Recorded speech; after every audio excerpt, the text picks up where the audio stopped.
அர்ஜுனர் வில்லு ஹரிச்சந்திர சொல்லு இவனோட தில். வண்டி வர வர சரியில்லையே, டயரை மாத்துற டைம் ஆயிடுச்சோ, ரொம்ப தேஞ்சிருக்கு. என்ன பண்ணலாம்? மத்தவனுக்கு ஃபோன் பண்ணு.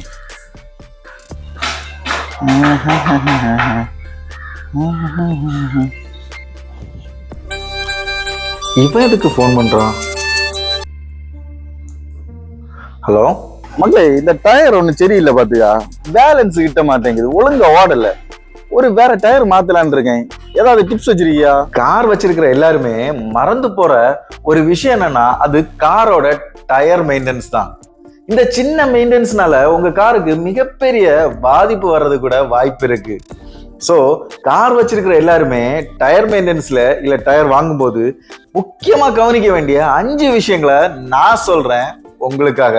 இதுல கடைசியா சொல்ல போறதா ரொம்ப ரொம்ப முக்கியமான விஷயம். அது மட்டும் இல்லாம அந்த ரொம்ப இம்பார்ட்டன்டான விஷயம் கூட உங்களுக்கு பெரிய அளவு காசு செலவு இல்லாம பண்ண வேண்டிய விஷயம். சோ வீடியோவை ஃபுல்லா பாருங்க. இந்த டயருக்கு 5 டிப்ஸா? நீ சொல்லு மக்கா, நீ சொல்லு. நீங்க ஒரு காருக்கு டயர் வாங்க போறீங்கன்னா முக்கியமா கவனிக்க வேண்டியது என்னன்னா, அதோட மேனுஃபேக்சரிங் இயர் தான்.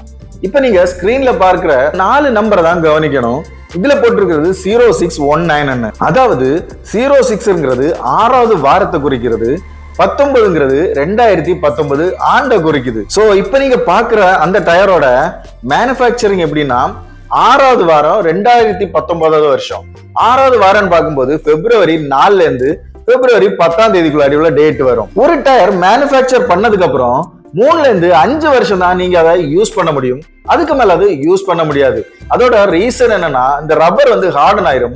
அதாவது ஒரு டயர் மேனுஃபேக்சர் பண்ணிட்டாங்க, நீங்க அதை வண்டியில மாட்டவே இல்லை, இருந்தாலும் 5 வருஷத்துக்கு மேல ஆயிடுச்சுன்னா அந்த டயரை யூஸ் பண்ண முடியாது. சோ நீங்க ஒரு டயர் வாங்குறீங்கன்னா மேனுஃபேக்சரிங் டேட்டையும் மேனுஃபேக்சரிங் வீக்கையும் பார்த்து வாங்குங்க.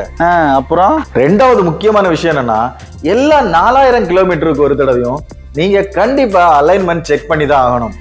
அப்படி செக் பண்ணலைன்னா வீல் வந்து ஒன் சைடா தேய்கிறது, இல்ல உங்க வண்டியில வைப்ரேஷன், பல பிரச்சனைகளை அந்த டயர் கிரியேட் பண்ணும்.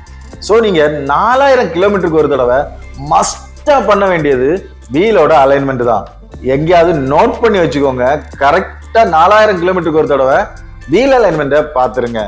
அப்புறம் அடுத்ததா நீங்க பண்ண வேண்டியது 10,000 கிலோமீட்டருக்கு ஒரு தடவை வீல் பேலன்சிங்கும் வீல் ரொட்டேஷனும் கண்டிப்பா பண்ணிருங்க. இதனால உங்களுக்கு என்ன நடக்கும்னா, எல்லா டயருமே ஈக்குவலா தேயும். அதனால உங்க டயர்ல வைப்ரேஷன்ஸ் இருக்காது. அது மட்டும் இல்லாம வாபிளிங்கும் ரொம்ப அளவுல கம்மியா இருக்கும். சோ நீங்க வீல் பேலன்சிங்கும் வீல் ரொட்டேஷனும் கண்டிப்பா 10,000 கிலோமீட்டருக்கு ஒரு தடவை பண்ண மறந்துடாதீங்க. அப்புறம் நமக்கு இருக்கிற இன்னொரு பெரிய பிரச்சனை என்னன்னா, வண்டியில டயரை எப்ப மாத்தணுங்கிற அந்த டைம் பீரியட் நமக்கு தெரியாம இருக்கு. அது எப்படி கண்டுபிடிக்கணும்னா, அதுக்கு டயர்ல இருக்கு ஆன்சர்.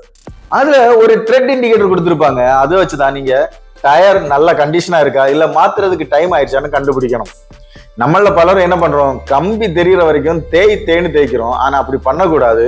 இந்த த்ரெட் வேர் இண்டிகேட்டர் நீங்க இப்ப போட்டோல பாக்குறீங்கல்ல, இதான் அந்த த்ரெட் வேர் இண்டிகேட்டர். இது வந்து நார்மல் டயரோட சர்ஃபேஸோட கொஞ்சம் டவுனா இருக்கும். இந்த டயர் ரன்னிங்ல தேயும் போது இந்த டயரும் இந்த த்ரெட் இண்டிகேட்டரும் ஒரே லெவலுக்கு வரும். எப்போ ஒரே லெவலுக்கு வருதோ அப்ப நீங்க டயரை மாத்துறதுக்கு டைம் ஆயிடுச்சுன்னு அர்த்தம். சோ உங்க கார்ல டயரை போய் செக் பண்ணுங்க, த்ரெட் வேர் இண்டிகேட்டர் எவ்வளவு இருக்குன்னு பாருங்க. அதாவது சேம் லெவல்ல இருந்துச்சுன்னா உடனே உங்க டயரை மாத்திருங்க. ஓ இது வேற இருக்கா? நீ சொல்லு, மேல சொல்லு. ஃபைனலா ரொம்ப ரொம்ப இம்பார்ட்டன்ட் ஆனது டயர்ல உள்ள ஏர் பிரஷர். இதனால என்னென்ன பாதிப்பு வருதுன்னு நான் சொல்றேன். ஃபர்ஸ்ட், உங்களோட மைலேஜ் கம்மியாகும், டயர் டக்குன்னு தேஞ்சிரும்.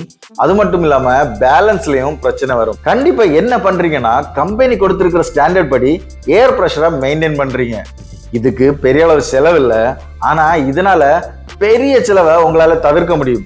ஸோ எல்லாருமே கண்டிப்பா கார்ல உள்ள ஏர் பிரஷரை பக்காவா மெயின்டைன் பண்ணிருங்க. இப்ப பலருக்கும் TPMS tyre pressure monitoring system வந்துருச்சு வண்டியில.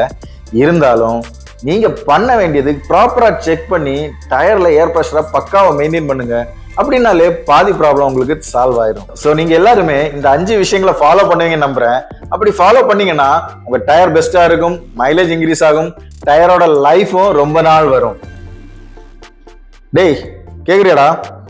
அதாவது உன்கிட்ட தான் காரே இல்லையே, நீ எதுக்கு டயரை பத்தி கேக்குற? எனட்டே அதுல காரு, நீ உன அந்த எக்ஸ்யூல இருந்து கலத்திட்டு வந்த டயர் இல்ல அதுதான் நான் இப்ப ஓட்டிட்டு இருக்கேன். அதுதான் ஒரு பேலன்ஸ் கிட்ட இல்ல, அதை மாத்தகுதான் உன்கிட்ட கேட்டேன். அட லூசு பயல.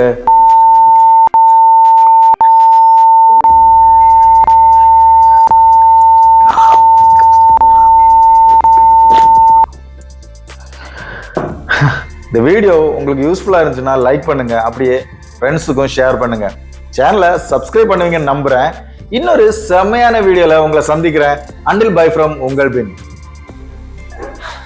By from Bipin.